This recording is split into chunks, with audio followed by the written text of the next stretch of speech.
Un mensaje para hoy. Un mensaje para hoy.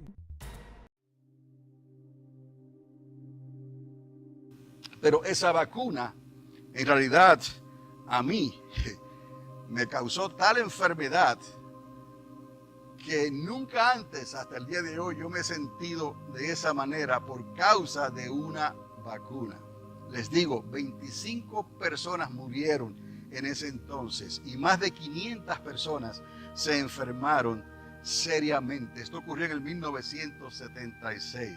Bueno, me la tuve que poner y no pude hacer otra cosa. Ahora, quizás se acuerdan ustedes mejor, en el 2009 intentaron hacer lo mismo con el virus H1N1. ¿Cuántos se recordarán de esto?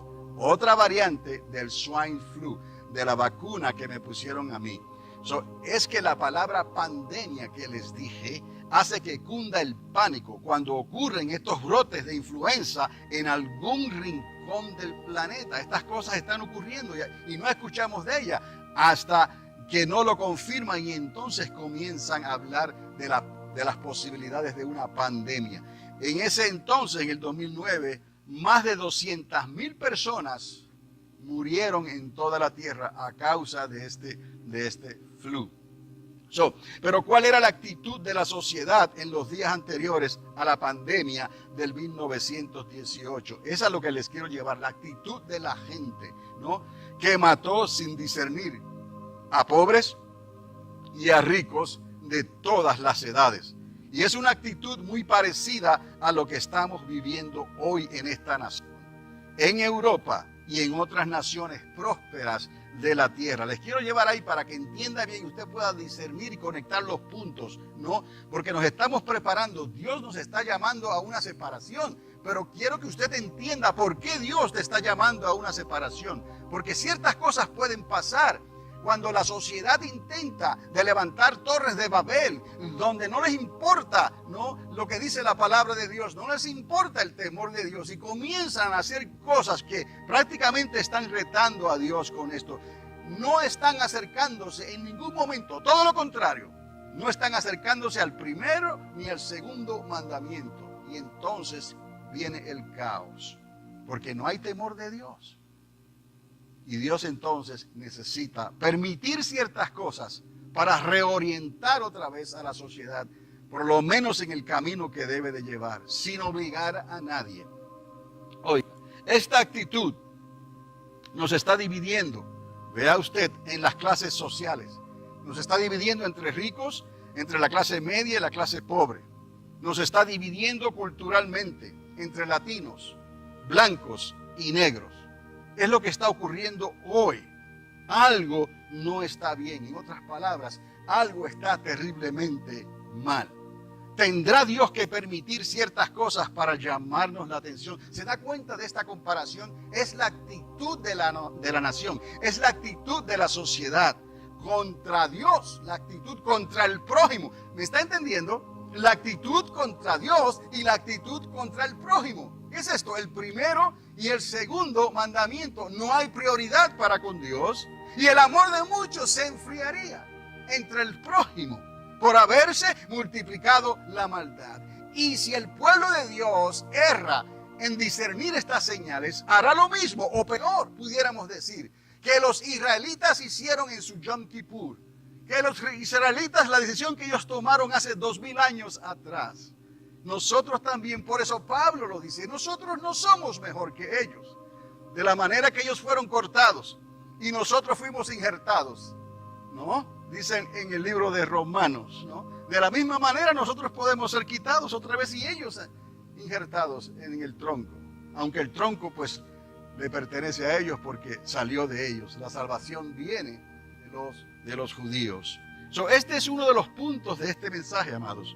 Que usted pueda conectar esto que les estoy diciendo en esta mañana. Y va con todo lo que les he mostrado anteriormente. Cuando Dios permite ciertas cosas para provocar al hombre a cambiar el curso de lo que se ha empeñado el hombre en construir. Por eso hice la referencia a las torres de Babel, ¿no? Cuando Dios interfiere, como ocurrió en la torre de Babel, que estaban empeñados en levantar cosas que Dios no quería que el hombre hiciera. Y por eso Dios hizo lo que hizo en los días de la primera torre de Babel. Así estamos, amados, hoy, en medio de todas las calamidades que están ocurriendo globalmente. Nunca antes habían ocurrido estos estragos como han ocurrido en este año, de la manera en que han ocurrido en estas últimas semanas. Nunca antes. Sí ocurren volcanes, sí ocurren terremotos, sí ocurren plagas, sí ocurren tragedias, pero no en la manera y en la frecuencia en que están ocurriendo en nuestros días. Algo está terriblemente mal, algo no está bien, iglesia del Señor. Y por eso es que Dios nos está dando estos marcadores en la ruta, ¿no? Para que nosotros adiestremos nuestros oídos para escuchar lo que el Espíritu Santo le está hablando a la iglesia, porque no va a ser nuestra religión, no va a ser nuestra denominación, va a ser nuestra actitud que nos lleva a obedecer a Dios en su palabra, para que podamos, hermanos, se lo digo bien claro, poner la prioridad y sujetarnos al primero y al segundo mandamiento. Es lo que Dios nos está pidiendo. Yo sé que son 10 mandamientos y más.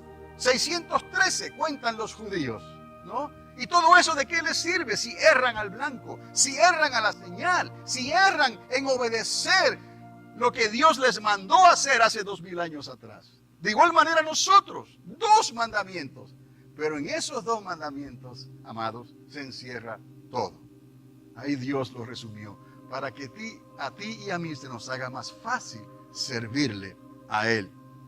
El Señor llegó a decir: si esos días no fuesen acortados, nadie sería salvo. Amados, esto es serio, pero no espere a que esté la tormenta sobre nuestras cabezas para entonces tratar de hacer algo y decirle a Dios: ahora quiero obedecerte.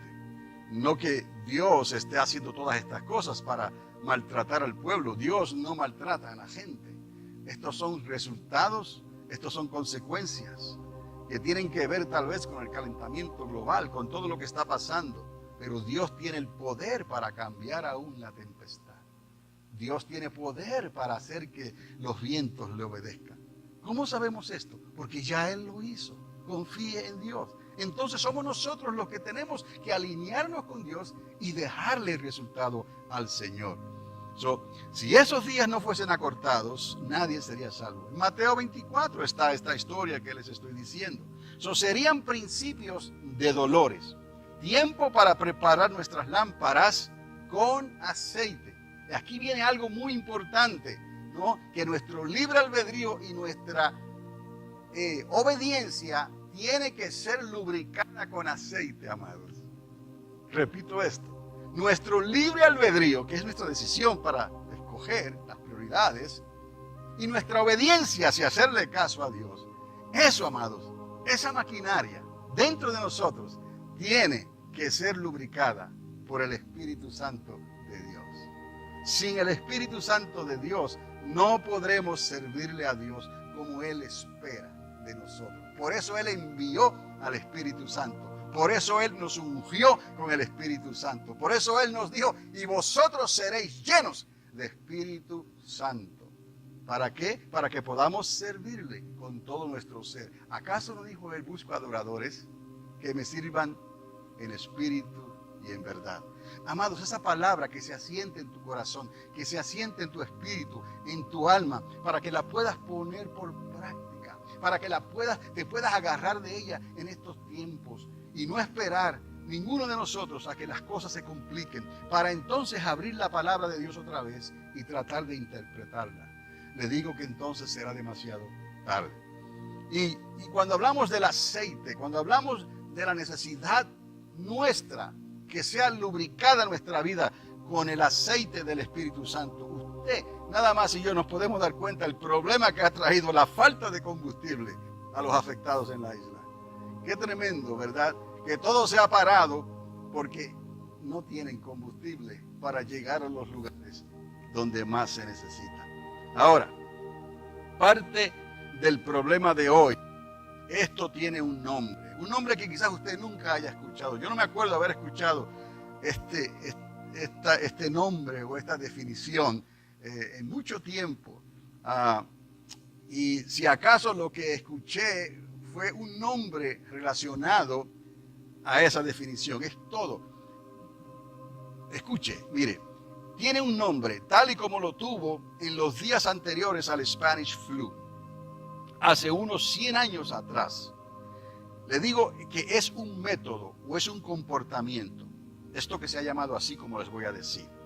Es un método o un comportamiento natural que desarrolla el ser humano, nosotros como humanos, para justificar su superioridad contra su prójimo. Mire cómo esto tiene que ver con el primero y el segundo mandamiento. Y esto existe y se le puso un nombre en la sociedad.